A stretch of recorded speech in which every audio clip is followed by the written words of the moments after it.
Okay, we're going to get started. We've got a good crowd, and so far about 17. We'll probably get some more. Can you hear me, first of all? Yes. Yep. Okay, great. Can you see my screen with announcements? No. I can. Yes. Oh, I see. Okay. So this will just take a few minutes. Last time we met, we talked briefly about the club debating about meeting format, whether we meet by Zoom only or in person only, or a hybrid meeting. And we're still discussing that. Probably for the winter, we'll be doing Zoom only, but I'm going to be sending out a survey monkey to membership to get opinions about this, so you can anticipate that. Next, in terms of schedule, in 2 weeks, the next presentation is by Eric Gorbin, visualization and photo evaluation. This is a highly recommended presentation of Eric's about basically learning to assess your own images. So I'm looking forward to that. A couple of contests coming up. N4C for November is coming up. Deadline is on the 10th. Usual categories. And there'll be no December N4C contest. That's typical, but just a reminder about that. And then the last Western Wisconsin Photography Club Salon photo competition is December 7th. The deadline for that is November 16th. Assignment is action. Questions about any of that, or comments?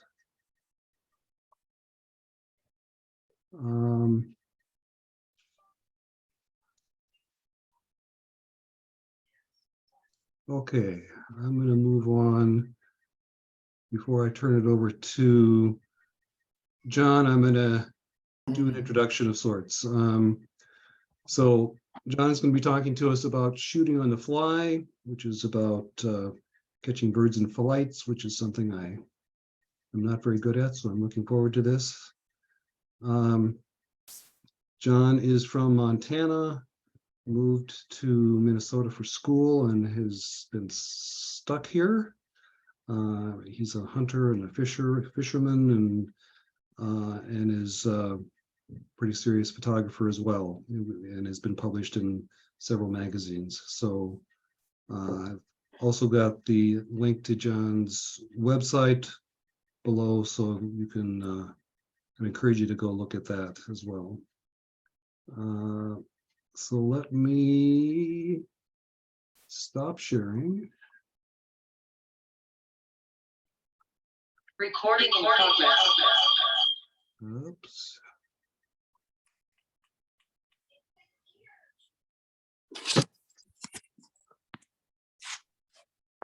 I'm working on it.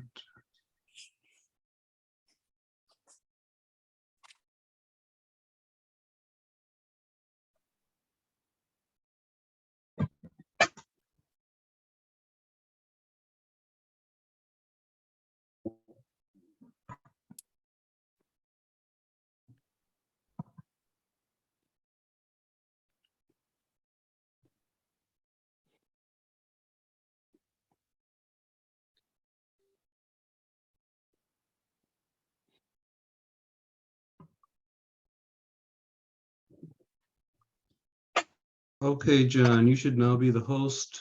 Okay, so I should be able to go to share. Yep. Okay, continue, share. And then I should be able to go to my program. Looking good so far.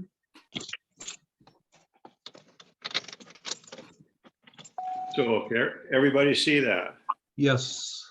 Okay, all right, let me minimize the little screen there. Oh, okay, well, And I want to thank Steve and the Western Wisconsin Camera Club for inviting me to put on this particular program.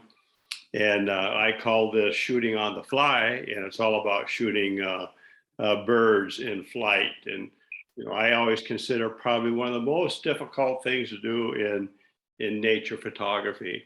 However, as I say that, every year our equipment gets better and better and better. And then as more and more people do it, technique also gets better and better. So we see a whole lot more great birds in flight shots than we did, you know, 5, 6, 7, 8 years ago, et cetera. I first put this program together, I think about 12 years ago, and I've kind of modified it a couple of different times. And I'll guarantee you right now I'm not shooting mirrorless, but as soon as I go mirrorless, I guarantee I'll be modifying this program one more time, at least at that point itself. So it's one of the programs I enjoy putting together and instructing, because I really do enjoy shooting a lot of birds in flight. Okay, so let's see. Shooting on the fly. There we go. And Steve already kind of introduced me, but that's just a little bit me. There's my website, impressionsofnature.net, and there's my email, just my name at comcast.net.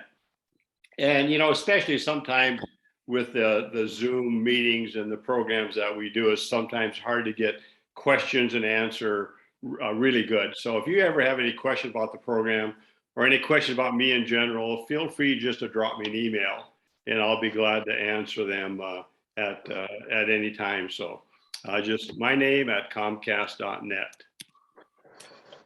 And it's always interesting, like I kind of mentioned a little bit, but you know, shooting birds in flight, you know, I've been shooting film, you know, really since about 81.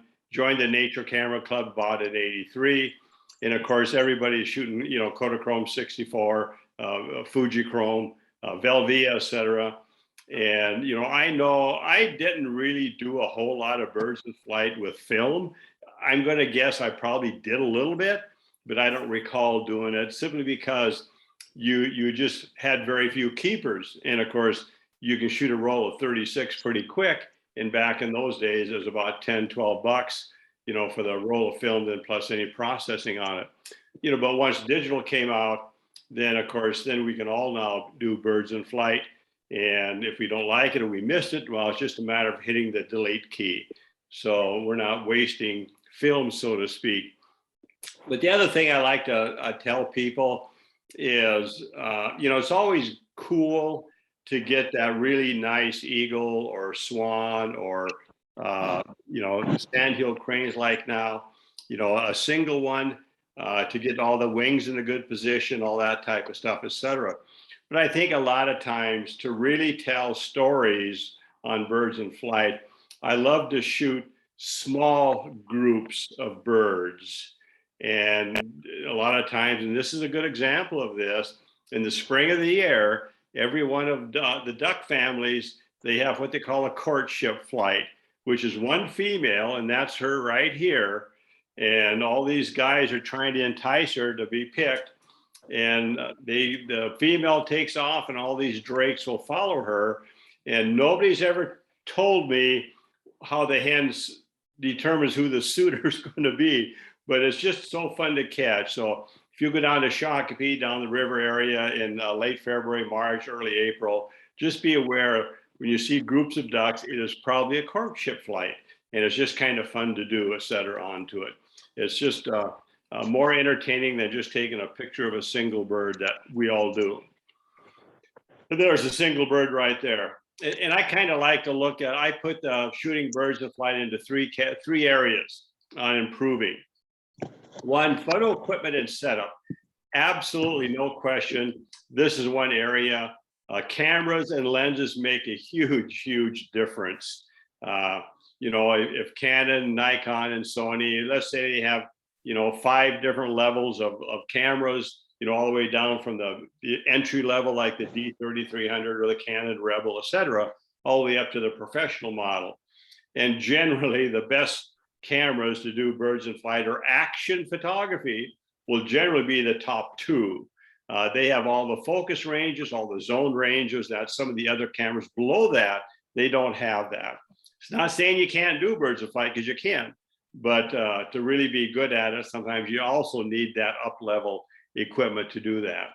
Knowledge, your knowledge of the bird behavior and the species, et cetera, again, makes it a big difference. One, when you see a bird being perched or a bird in the water, a duck in the water, they always give you telltale signs when they're going to take flight. And once you can pick up on those keys and you can lock in on the bird, and the quicker you lock in, the better your camera will stay focused and locked in as that bird takes flight. And it's much easier to do that than try to pick it up already in flight. So your knowledge of the bird will give you more keeper rates. Then, of course, the other one is a photographer's technique. Basically how you pan with the bird and all that type of technique that you have. So I like to say those are three areas, and those are kind of the three areas that we'll be talking about a little bit. I don't get into too much of a camera setup anymore, simply because there's so many variables out there. I just give you some general things that I like to talk about. So when you're looking at a wildlife action type camera, like I mentioned to you already, generally the better ones will be on the top tier of the models of a particular manufacturer has. And I generally like to say, usually it's like the top two. And some things you look at, I got the three things there, or excuse me, the five things there, pixels, noise, and full frame crop sensor, et cetera. But what really it is for action photography or birds in flight is the two that I got in red. Is what's the frame rate, how many frames per second? My Nikon D500 is only 10 frames per second. I only say only because that used to be relatively fast on the DSLR. However, with mirrorless now that are shooting 20 and 30, it's not fast anymore by those standards onto it. So generally, the faster the frame rate, the more apt you're at. You can catch maybe a wing in a certain position, et cetera, where a slower frame rate may not have that. The only thing I caution you about is, be sure you look at the manuals when they show 20 or 30. Is that RAW files or is that JPEG files? Some will go 30 frames per second, but it's only JPEG. And then the other thing you gotta be aware of is, will it track? When the D7 came out, the Z7 came out in Nikon, I read about that and I said, well, that's no good.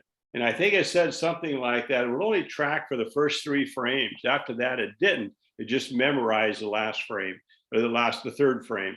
Now they fixed that, by the way. They used a software update to do that. So you want to also be sure of that. So there's more to it than just the frame rate.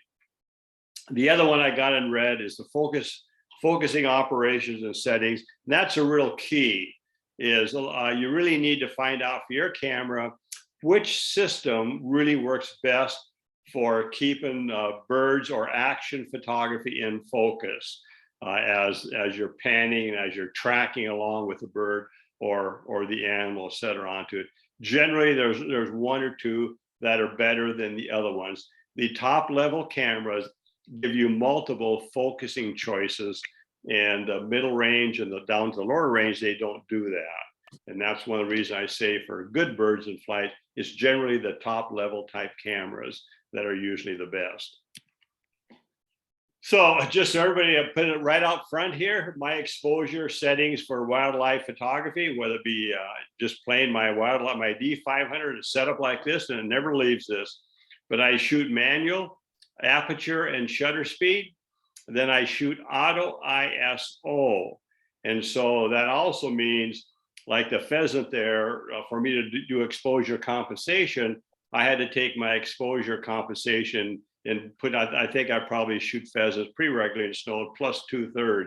So I had to do that also. And that's my settings, and my D500 never leaves that particular area.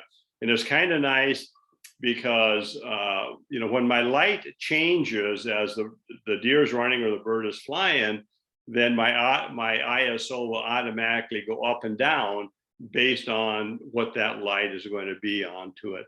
So I put aperture priority down there because for many years, that's also what I did. I don't do that anymore. onto it. So aperture, shutter speed, manual, and then auto ISO onto it, and using my exposure compensation dial. So that's how I set up for all of my wildlife photography, and they generally don't vary from that at all. So again, what I also like to say is that, you know, whatever camera you happen to have, don't ever let it deter you from doing action photography or wildlife photography, or in this case for this program, birds in flight. And I always like to show this picture right here. This actually is one of my favorite bald eagle pictures I've ever taken. And I actually took that at Kachemak Bay, Alaska in 2004. I was there with a friend of mine, Alan Schultz from our camera club. And that was my very, very first digital camera at a whopping 6.1 megapixels at 3 frames per second, which is high speed shooting for that particular camera. So, you know, don't let your camera deter you away from doing some action type photography. They all can do it. It's just that you may not have as many keepers as somebody that's shooting those higher end type of cameras onto it. And the other thing that you'll find frustrating about shooting birds in flight is you can show a lot of frustrations onto it. And, you know, two things, photographer's technique and how you set up the camera and lens. Either way, there can be a fault there. So the one on the right there, obviously, I screwed up. I didn't give the mallard enough room in the frame. And you got to kind of look at when the mallards are going to take flight, because they tell you when they're going to. And so I didn't zoom out far enough to give him room into the frame. And when you do that, you got to put the duck on this case, the lower right or the lower left. So when they fly diagonally like this, you got your bird in flight onto it. Then of course the other one is the focus didn't hit it. And so the bird was flying right by me, and the focus did not lock on. And so I get a nice blurry picture, et cetera, onto it. And so there's photographer's technique error. And then of course the camera did not focus onto it. But then at other times you get keepers like the one below. And if you look at that bald eagle, I mean, his eyes are hair sharp onto with these two eagles in the back being soft, et cetera, onto it. And that's what makes it shooting birds in flight such a joy. You get those keepers like this, et cetera. So a camera setup, again, I'm not going to spend any time on this. These are my two cameras that I still have onto it. My D500 is my wildlife camera, and then my D850 is an everything else camera. Occasionally, by the way, I do use my D850. When my grandson is with me, he gets the best camera for shooting animals, and that's the D500. So I get second best. And I just set it up to the crop sensor, and I set up just like I told you how I set up my D500 onto it. But what I have there in the red, again, those are the 5 things you have to look at. And again, I'm kind of calling them what Nikon calls them on their DSLRs. I know mirrorless, they have some different names, et cetera, onto it. They have different focus points, et cetera. So a lot of this stuff is a little bit different now, but generally the frame rate, which we talked about, the other one is the focus points, and then the other is a focus area. And again, the focus area is kind of good because that will tell you how many places you can move the focus point. And then the other one is focus tracking, whether it be eye tracking, 3D tracking, or whatever all the manufacturers want to call their tracking system onto it. So, and then the other one is release priority. The Nikons, I can do a focus priority, a release priority. I just want it to fire away, and I don't want to let me worry about the focusing, et cetera. So I just hold the shutter down, and it's going to rattle off my 10 frames per second, et cetera, onto it. So all of these kind of have to be done by practicing. So again, this is a DSLR by Nikon DSLR. Just show a little bit what they show you is when I set up the focus points, and again, that says 15, but I only put 9 there. So that means I got 9 focus points. And then the dynamic area out of focus means I can move those points there to 9 different locations on that bottom of that eagle. Again, I don't have any eye tracking. I do have 3D tracking, but I don't like the 3D tracking on the DSLRs at all. I've used them, but I just don't like them to set her onto. But my whole point here is that, let's see. My whole point of this is that you got to really study your manual. You got to go out and you got to practice what areas work best for you. Engaging out of focus, 2 ways. Shutter button halfway down. All cameras do that. Or the AF on I button. never sent. Or or the back focus button on there. And I use only the back focus button. My shutter button for focusing is totally off. I use my AF on button for everything. I don't care if I'm doing a landscape or if I'm doing birds or whatever I'm doing.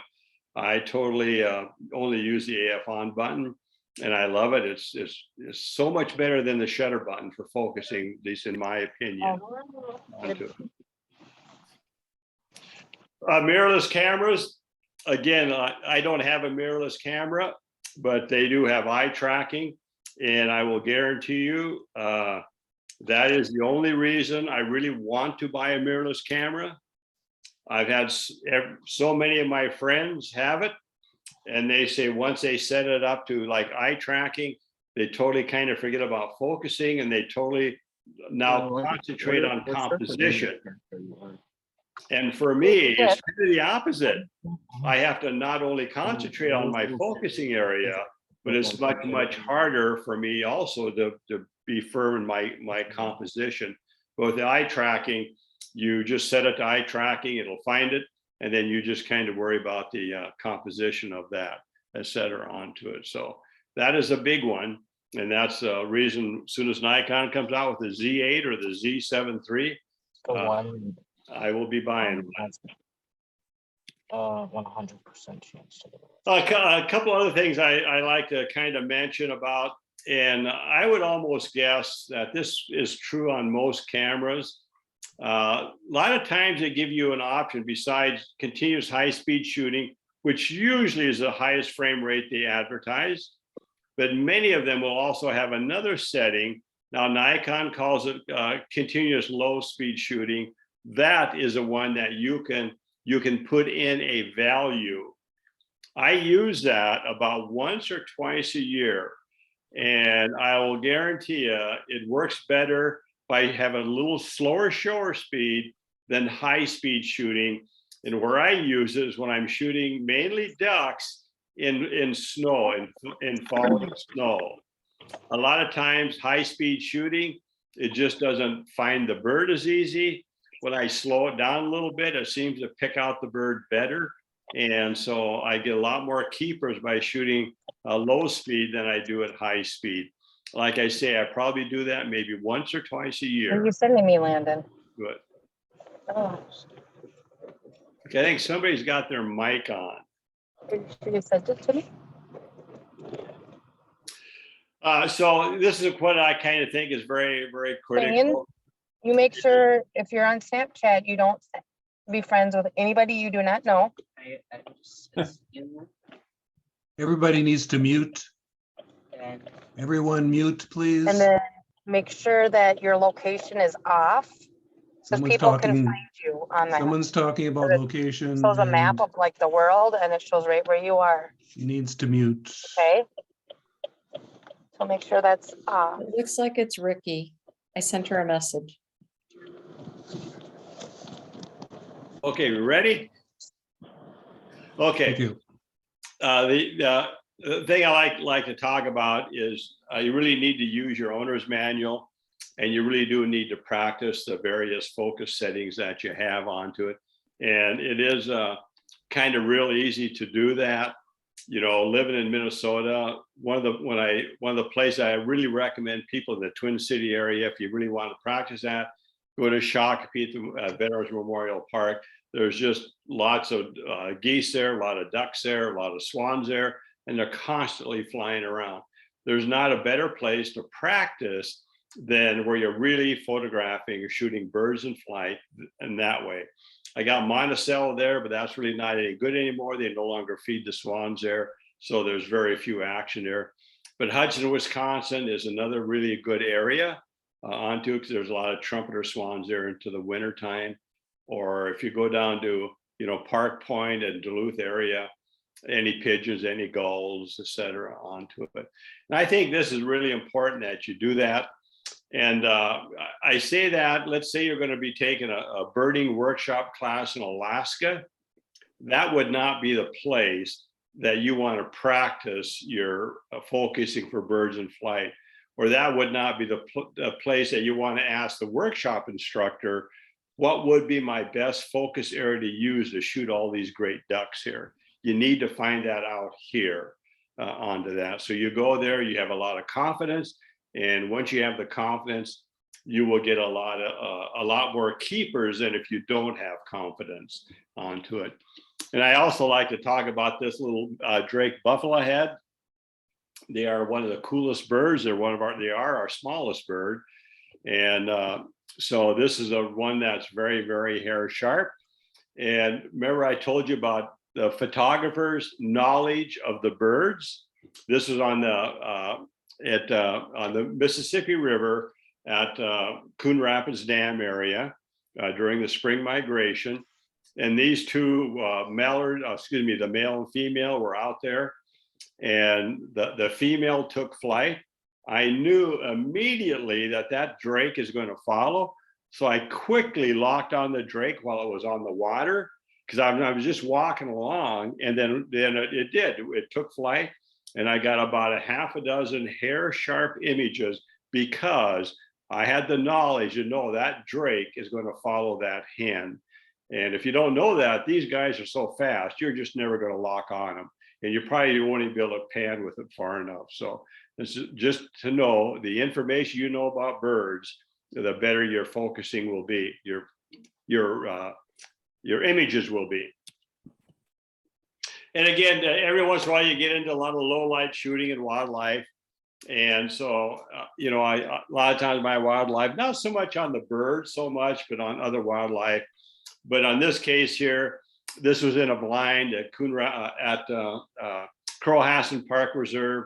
And I have a permit to go in to do pretty much whatever I want in there. And there's a great little puddle pond in there that I like to set up my blind and photograph the woodies and the mergansers as they come in there. But the sun doesn't get down into the pond till probably an hour after sunrise, because it's sunken down. So a lot of times I shoot a lot of higher ISOs than I really like to do. But so I get good images, but then I gotta go into topaz denoise and do some work on that. And it's very common that I need to do that also, more common on wildlife than it ever is on ducks onto it. But I'm shooting a lot of low light conditions at right at sunrise or right before sunrise, 12,800 ISO, 10,000 ISO. But again, topaz denoise is so good. Those are still, when you get done with it, they're still keeper files that I've actually even had good luck in publishing on some of these high ISO. So don't necessarily let high ISO prevent you from shooting birds and animals, especially on the newer cameras, and especially with the software that's out there to help you on some noise issues that you have. And that's just another one. Both those were 12,800. And years ago, I just wouldn't even be taking pictures, but now I do. And I just work them through some topaz stuff. Let's talk a little bit about lenses here. And autofocusing is always a two component. The component is your camera, and then the other one that's just important is going to be your lens onto it. Now, I generally consider for wildlife photography 300 to 800 millimeter lens. I think for animal photography, 300, 400, 500. But when it gets into bird, the 500, 600, 800s are usually even a little bit better, et cetera, onto it. Then you got the fixed focal length and zoom lenses. The fixed focal length lenses are usually 2.8 f4, and some might even be f5.6. And those generally will focus faster than a zoom lens will. Most zoom lenses have a variable aperture onto it. They also have more glass in them. So a fixed focal length lens will generally focus faster. than a zoom lens. But a zoom lens, the versatility of a zoom lens, I love my zoom lens. I actually sold my 500 f4 just to buy a 200 500 f5.6 Nikon, and I have absolutely zero regrets with that at all. They're pretty much all have image stabilization or vibration reduction, all those different acronyms the manufacturers use. I don't know if you can buy any of those lenses new anymore that doesn't have it, but if you're going to look on the used market, I really recommend that you have those, because that allows you to handhold, etc. Use of teleconverters? No, only when you have to. I really never use my teleconverter. Teleconverters don't work too good on zoom lenses anyway. They're really designed for fixed focal length lenses. You lose a stop of light, and it does have a degrading quality on your image. So when I do use a teleconverter, there's only two situations. All of my pheasant images are taken with my 200 to 500 and a teleconverter, because I just can't get close enough to the birds without spooking them. So I do have to put on my converter, but I'm always in really, really good light. And that's a key when you're using a teleconverter. They really show bad in low light situations onto it. So I use mine only when I have to, etc. onto it. So everybody asks me, well, what is the fastest focusing lenses out there? Well, I kind of sum that together. Single focus length at the widest aperture. So manufacturer will generally focus faster than a third-party lens. That is not saying a third-party lens is bad, by the way. But again, you look at the manufacturer, you're going Sony to Sony, Nikon to Nikon, Canon to Canon. The algorithm that Canon and Nikon and Sony put together is for that camera and that lens. The third-party lens, when you go, again, they're not bad lens, but Nikon to Tamron or Tokina or Sigma, etc., you don't really have that same algorithm onto it. So the other one, if I had to pick the fastest focusing lens out there, it would be the camera's manufacturer, 300 f2.8, whichever manufacturer you want, would probably be their fastest focusing lens, because it has the widest aperture to allow the maximum light to come in, etc. But they're all good. And my Nikon 200 to 500 f5.6 compared to my Nikon 500 f4, my 500 f4 did focus faster than my 200 to 500 on it, but I still like the versatility onto it. The other thing is you got to look at your lenses. Is almost all the lenses we're talking about, they have a focus range setting on them. Now this is showing my old 500 f4, and most of them don't have the middle one there. That particular lens did. So let's look at the one on the full and look at the one on the right. So the one full means minimum focusing distance to infinity. 10 meters means the first 32 feet, 1 meter is 3.2 feet. So the first 32 feet, it's not going to do any focusing. So it starts at 10 meters to infinity. And when I shoot birds in flight, not many birds come within 32 feet. So I don't want to even be on full. So I always have birds in flight on that setting that you see right there on it. And if you want any other information on focusing, I haven't looked at these two for a couple of years now. I'm not even sure how up to date they are, but they both were really good. Jared Lloyd has a good one. And then Tin Man Photography had a good one. He basically is a Nikon shooter, but it's just kind of some general tips, etc. onto it. Then the other key thing is locking on. And what's really important by this, you could tell when you lock on, if you keep your eye on the viewfinder, you'll see that you locked on. I think that's really important, because if it's not locking on, I'm just a firm believer of pumping the autofocus button. Take your finger off, put it back on while you keep tracking with the bird. So for birds in flight, there's really a technique of you keeping your eye on the viewfinder, and in my case, working my right thumb on my autofocus button. If I don't see it lock on, I let up and I click on again, I'll let up, click on again, etc. Onto it. So that's a real key, is for your camera to lock on. So here's kind of some suggestions I talk about. One is I talk about pre-focusing. Pick up the bird as quick as you can. And I start with the center focus point. I'm going to talk a little bit more about that And then again, the other thing we talked about already is study the bird's behavior. So pre-focusing. And the example on the right, on the left, is just a picture that I put in there. And, you know, commonly I would do this on the Mississippi River in Monticello, and I would go down there to shoot the swans flying or the ducks flying. So I always would pre-focus. And what I would do is I would just focus on ice chunks going down the middle of the river. Most cases, the birds fly down the middle of the river. So then when I would pick up a bird real quickly, my focus area was real close to where the bird is, and then it locks on really faster onto it. The other one is the owl on to the right. That owl was perched onto that tree. And of course, I was already focused on that owl. So I'm kind of pre-focused. While when he took flight, I was able to keep him focused tracking, and I got probably 10 or 12 images as that owl flew right past me, because I was already locked onto him, because I was already pre-focused on the bird itself as he was perched there. And I think that's really critical, especially on the older DSLRs that had a harder time locking on when a bird is already flying or an animal running. So here's kind of what I'm kind of talking about. So if we take a look at that top graph, and I'm going to say that the full range of focus was from 10 feet to infinity. And very commonly, and let's just say your focus point is somewhere over here, and you see that bird flying along, so you try to get on that bird really quick. Well, very commonly what happens, the focus area, they wind up hunting, they kind of miss it, then finally they kind of lock in on it. But by that time, the bird is maybe way to your left and you get nothing but butt shots, etc., because the focus point was quite a ways away from the bird.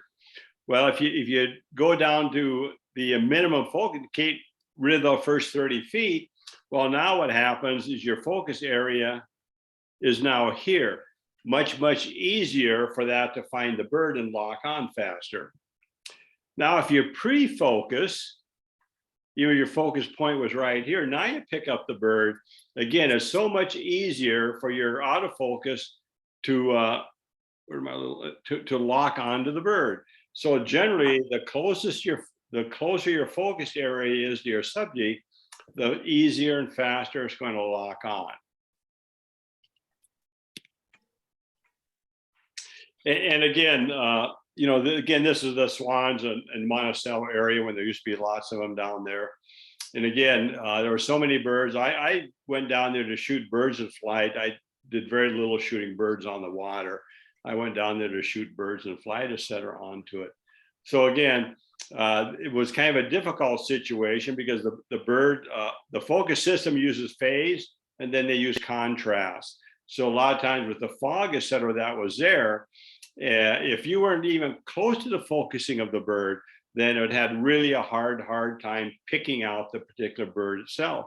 So, but if you get the focus area close to the bird in those situations, it's much easier for the camera to find what you're trying to focus on. And the same thing, this is commonly I do, and of course the cranes are migrating now, and I think my buddy Don and I are heading there on Monday. And a lot of times what I'll do, I'll pick out a bird and he's quite a ways away, or a group of birds. And I just get my AF on button, my eyes in the viewfinder. I don't take any pictures until they get to the range I want them to be in. And then I can see they're still locked on, and I now take my pictures. So I think it's really important to try to pick up the birds as quick as you can, whether or not you're going to take. Many times the bird passes and I don't even take a picture because it's not the composition I want, or the 3 or 4, they kind of huddle together, they fly together. It's not what I want. But if you concentrate, look at the viewfinder, keep your AFN on button in, and you'll track right with the bird. It's just up to you now to press the shutter button down. That takes practice to do, but again, once you start doing it, you'll never sway from doing it, that process. And I've had many people. I just had a birds in flight class I took down there at 2 weeks ago. And they would watch, you're not as well. It's because it's not what I want. But eventually you get used to doing that. And again, I do use the center focus point on mine. Again, I'm shooting to my D500, D850, and I just will plain tell you the center focus point is the most sensitive of all of those center points that they have. And I'll show you how I check that out. So I do use a center focus point almost on everything. And I will move it to the right or left with my little thumb wheel as I need to. But generally, when I first want to lock on, I'm in the center focus point of my area. And then, of course, this is in the center. Then I will crop it. And then I now can move the bird, in this case, off center a little bit. Then the same thing here, center focus point on this bald eagle. And then I crop it.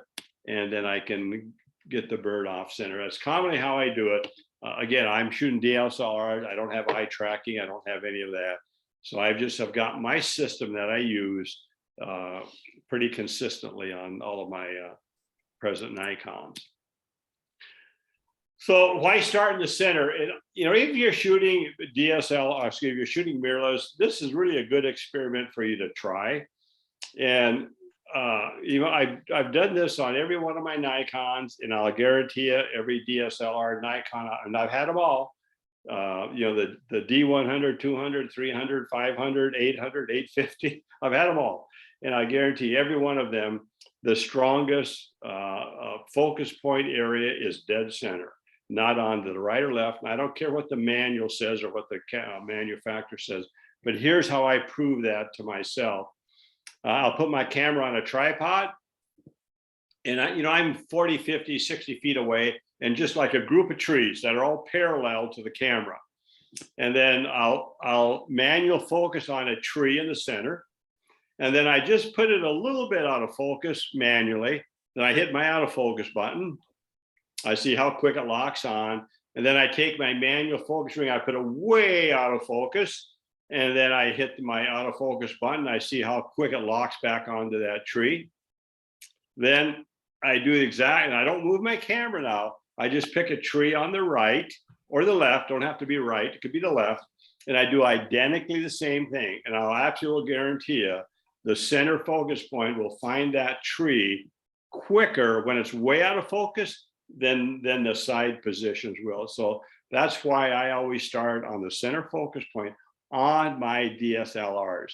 Now that may not be true on the mirrorless, but that's it is on all the Nikon DSLRs.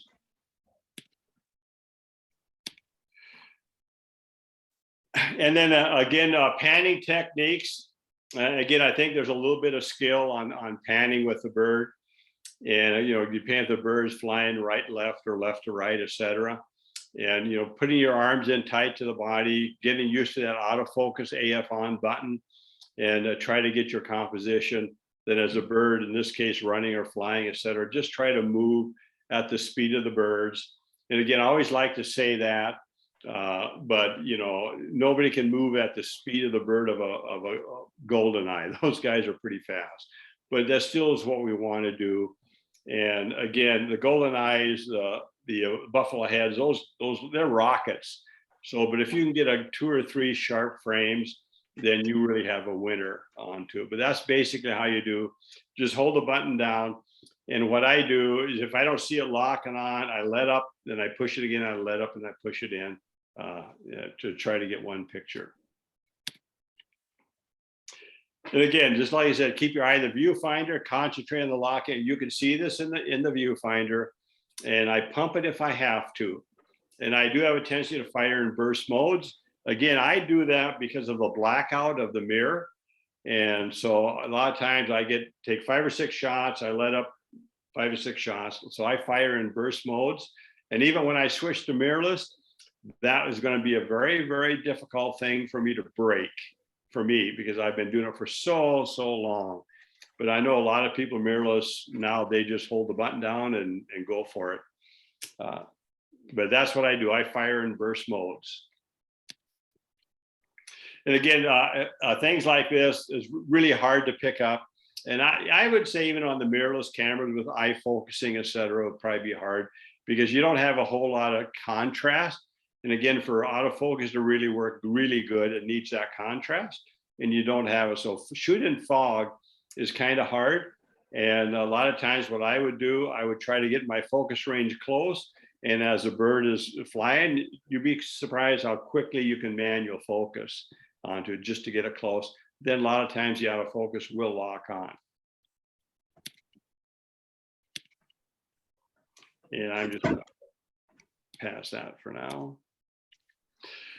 No question, it's always interesting, but years ago, before vibration reduction, image stabilization, everything I did was with that big lens, and it was on a gimbal head, which you see right there, which I still have now. But it is really a good system on it. It's really good for shooting birds in flight, but it still does not beat hand holding. And to really be good on birds in flight, hand holding, no question, is the best. But the thing about it, some of those big lenses, the 500s, 600s, the f4s, for me, I can't really handle for any length of time. So I'd probably still have it on a gimbal head. And that's one of the main reasons I sold my 500 f4 to buy the 200 to 500. And just about the last 4 years now, all of my birds in flight have really have been handheld. I pretty much use my gimbal head now only in a tripod or in my blind. Or a lot of times if I'm at, say, Zach Zim Bog, and you got a great gray owl perched on a tree, and I'm going to wait for it to fly, I'll actually put my lens on my gimbal head, because you cannot just sit and hold for 30 minutes on that bird. With the gimbal head, I can. And so once I set that down, if I'm using my shoulder harness, of course, that's when the owl will take off. So when a situation like that, I put it on the tripod with a gimbal head. Or in my photo blind, it's always on my tripod and gimbal head. But outside of that, probably 99% of my birds in flight is hand holding now, the last maybe 4 or 5 years.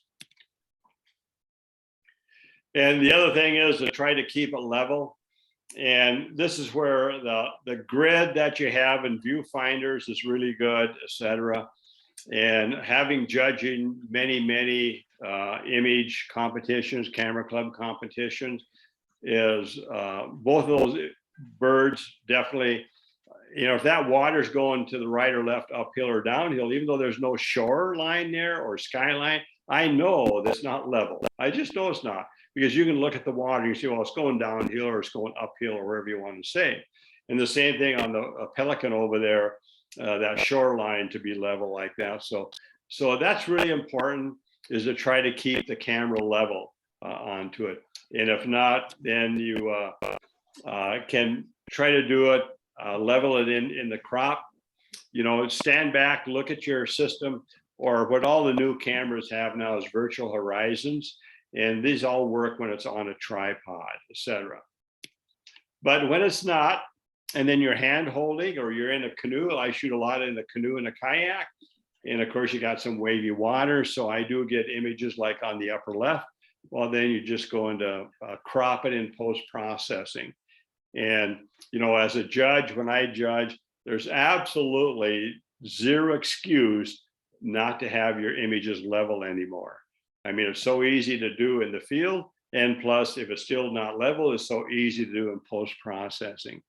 So that's just, there's no excuse to not have your images level anymore. Slides, you had to live with it, but not anymore. And then the other thing is, I talk a lot about practice shooting and pre-shooting. And again, I think this is really important. So you know what you're going to get before the bird even arrives. Or you can do a couple things. One, take the bald eagle there. The wings are pretty neutral. So you're going down to a red wing at the park there, and it's nice blue sky and the sun is behind you. Shoot, just shoot a couple of the trees across the bay there. They're the same tone as the eagle is, and you got the same blue sky. So you say, okay, I'm going to dial in a little bit of exposure here. So when the eagle flies by, you're not going to blow out the head. And because if you blow out the head, you've lost your image onto. So I call that practice shoot. And the same thing with the trumpeter swans. When it's that gray white sky, you got a white bird, and you got that white sky, well, just do a practice shoot, just practice the skies, practice the clouds. So you know what the settings are within a third of a stop, so you can do some post-processing and not burn out or make it too dark, etc. So I basically call that camera practice shooting. So what makes for good flight photography? Knowledge of the bird, room in the frame. Especially a lot of people try to get the bird way too tight in the frame. I think you got to give them some room, especially when they're flying. They need room to fly into. And then does it tell a nature story? It could be the nature story, the background, could be the pothole. But I think a lot of times groups of birds can also be a nature story, the migration of the cranes, etc. Eye contact, if you're shooting a single bird or a group of 2 or 3, it'd be good to get some eye contact with at least with one of the birds onto it. And the background foregrounds add to the image and they're not distracting. And I think the sharpness of the head and the eyes and the beak is essential. And I put a question marks in wings. Personally, I don't mind blurring the wings. That always to me gives a sense of motion. But I think the eyes, the head really do have to be sharp. The other one, as I call the critical wing position, especially on a single bird, is there's a critical wing position for that's better than other positions. Practice make perfect. Not necessarily, but you will become better at shooting on the fly. The more you shoot birds on fly, the better it is. And for us living in Minnesota and having so many good places to go to, we can do all the practicing that we want on shooting birds in flight. Basically the faster the better, but maybe due to some slow flying birds like eagles and cranes, 1,250 a second should be fast enough. But again, the faster the better. Medium flying birds, but those really speedsters, the golden eyes and the buffalo heads, etc. Minimum 2,500. I'd prefer actually 4,000 a second if you want to stop the wings. But generally, any birds in flight, the faster the better. That one buffalo head that you saw, that was 8,000ths of a second.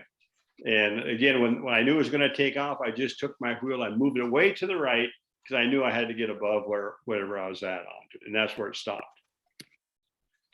However, motion blur is always fun to do. And again, the speed that you want totally depends on the bird. The big birds I got there, a 30th to 60th of a second will give you motion blur. The golden eyes, those big fast flying birds, you can shoot those at 1/250 a second. You're going to get motion blur. They're so fast onto. So they're fun to practice with. And sometimes you get one that you really do like. Wing position, up or down.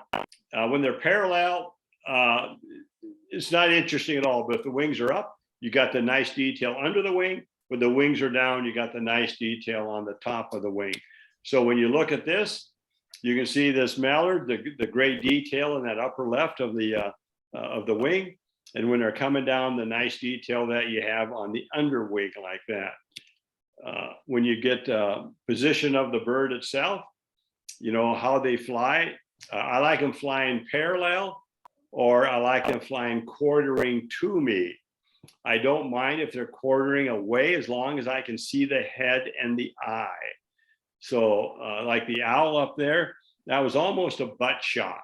So again, you have no choice of this, by the way, but again, the best shots I like parallel to me, but I do not mind if they're flying towards me, but I want them kind of quartering away a little ways to me. When it comes to shooting birds on the air, wind is critical to understand that. So when you look at my little graph here, let's just say the wind is from the south, and then all birds will land into the wind and they'll take off into the wind. So if you position yourself like on the south part of this lake, any ducks or geese or whatever bird, they will fly into you as they begin to land. And then the same thing when they're going to take off, they're going to be flying right towards you.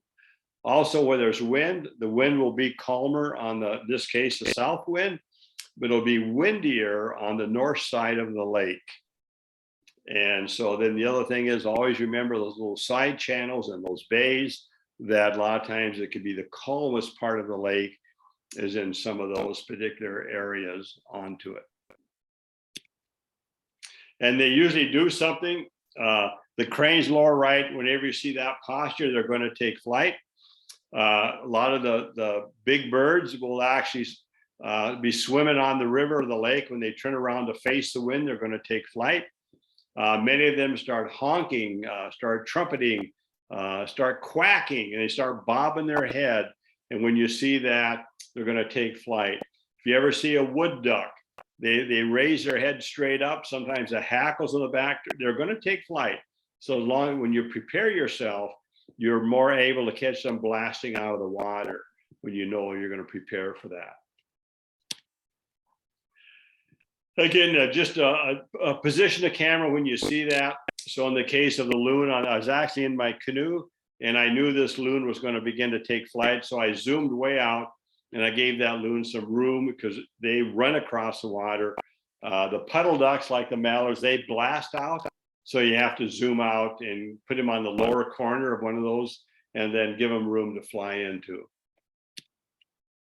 And when they come into the wind, they have, you know, they all have the same, their necks are outstretched, they're looking straight down. They all have that kind of a body position as they begin to come into land. And then landing, takeoff. So a favorite perch. And again, just being ready when they also take off.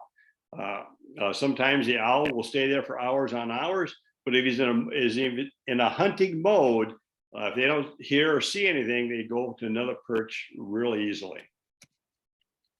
That's just the angle of the birds. And these are things you can see in the viewfinder. Small groups, 2 to 3, 2 to 4, is you always want to have separation of the birds. You don't want wings or anything else blocking a portion of any birds. Again, you can see those in the viewfinder. When I see something being blocked, I don't even take a picture. I just let them pass as I'm looking through the viewfinder. Or when this one wing comes down, that's when I take the picture. Again, it takes concentration for you to do that. But again, once you do it, you get so used to it, it's just like second nature.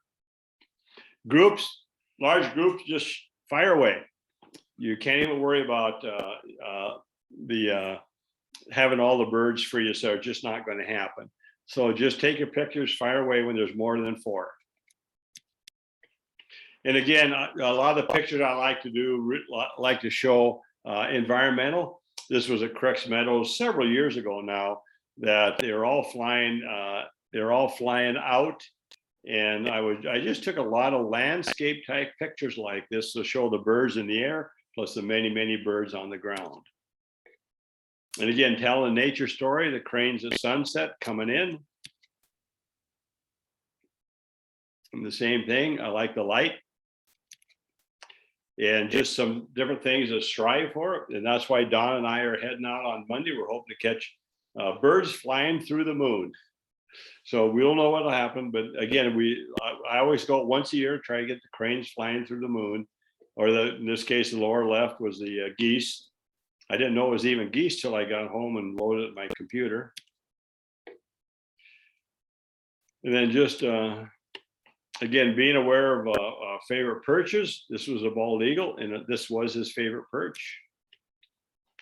And the other thing, this is, again, that bald eagle picture I've told. This actually was a horizontal. But the eagle was so close to me, I actually clipped his wings. So what I did is I turned it into a vertical, and I clipped the wings more. So like I say, I cut it, I didn't clip it. But on the horizontal, the top wing was just clipped off a little bit. So I made it into, where I cut the wings and made it into a vertical. And again, I like to shoot in the fog. I think you got to be careful. I want my foggy image as a show fog. And so you got to be careful on your editing. You can actually get rid of the fog really easy. And I personally like foggy images. And again, I will admit, you've probably noticed already that the majority of my birds in flight are larger birds. You know, all the waterfowl, all the raptors, etc. And I do shoot some of the smaller birds, but I'm very specific. In this case, they're either on a perch or they have a nesting site. And so the bluebird there was perched on that mullen. The bluebird box was to the right, and they would always land on that mullen before they'd go into the box. So that was my bluebirds at flight. I got quite a few last summer. Obviously, the hummingbirds and the nectar really easy to do onto it. Some various sandhill cranes, cricks, meadows, Sherburne National Wildlife Refuge, trumpeter swans, I would not say Hudson, Wisconsin onto it. Bald eagles, Mississippi River, red-winged Arabashaw, and I think Colville Park is probably the best for eagles. And actually, Colville Park is really good for ducks too. Most people don't go there for the ducks, but I think it's really good for the ducks. And they'll have more mergansers and golden eyes than you ever will see probably at some of the other places onto it. So you got a chance for some unusual ducks, etc. But in the winter time, almost any open water will hold the waterfowl onto it. Some websites: Cricks Meadows, MOU, Zach Zimbog, Monticello, and then the National Eagle Center to keep you updated on some different areas for birding. And the other thing I like to point out is there's always a lot of frustration when you shoot birds in flight. But again, I think the rewards will always allow you to put what those frustrations. And so you'll probably get a lot of images like this. You don't pan fast enough, or maybe your focus didn't lock on, or wherever the case is. But when you do get the keeper, it's well worth it. And again, this is how I enjoy shooting my cranes. I don't like to zoom in tight. I like to show the cranes in the sky. I don't like blue sky. I don't like flat, mundane clouds. This is what I like. So, and these are just some pictures. I like to say patience, practice, and persistence on it. Again, I have thousands of common loon images in my files. I got common loons with chicks on their backs. I got common loons doing wing flaps and sunrise, sunset, etc. I'm always in my canoe, or now I'm in my kayak, but I have yet to get me a good flight shot of a common loon. And this is the close I've got. It came in behind me. It was right on me before I even knew it was there. And my camera did not lock on. And I would think a new mirrorless, maybe it would have locked on, but my Nikon DSLR did not. So that is still my goal, to get a good common loon in flight. And that's it. John, this was fabulous. Thanks a ton. Any questions from anyone? I asked a question about shutter speed and you answered it precisely. Any other questions from anyone?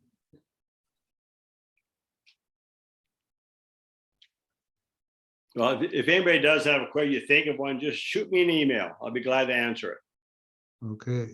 I'm curious, what kind of precautions do you take when you're in a canoe or kayak? What kind of precautions? Yes. I carry insurance. Oh. I have insurance on my gear. You know, I've been asked that a lot. I've been shooting out my canoe or kayak for about 15 years. And I do have a waterproof bag that they go in. I do that mainly when I'm paddling, because when I'm paddling, water is splashing around. And so I do put them in a waterproof bag that I have. But if the canoe ever tipped over, now kayak ever tipped over, and it went down to the bottom of the lake, it's not that waterproof. It's just basically for the splash of the paddle. But yeah, honestly, that's the true answer. I carry insurance, so that's my protection. And any recommendations on insurance? Well, what I do, and that's a good question, by the way, is you got to be very, very careful with that.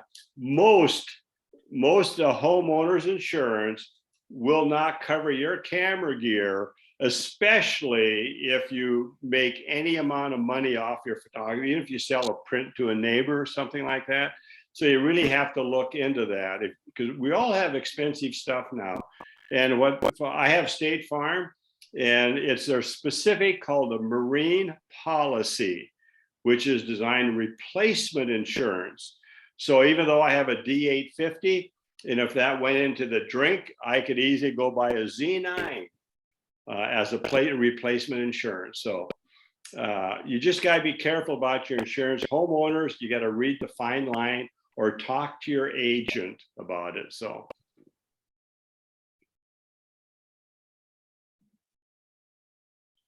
Anything else?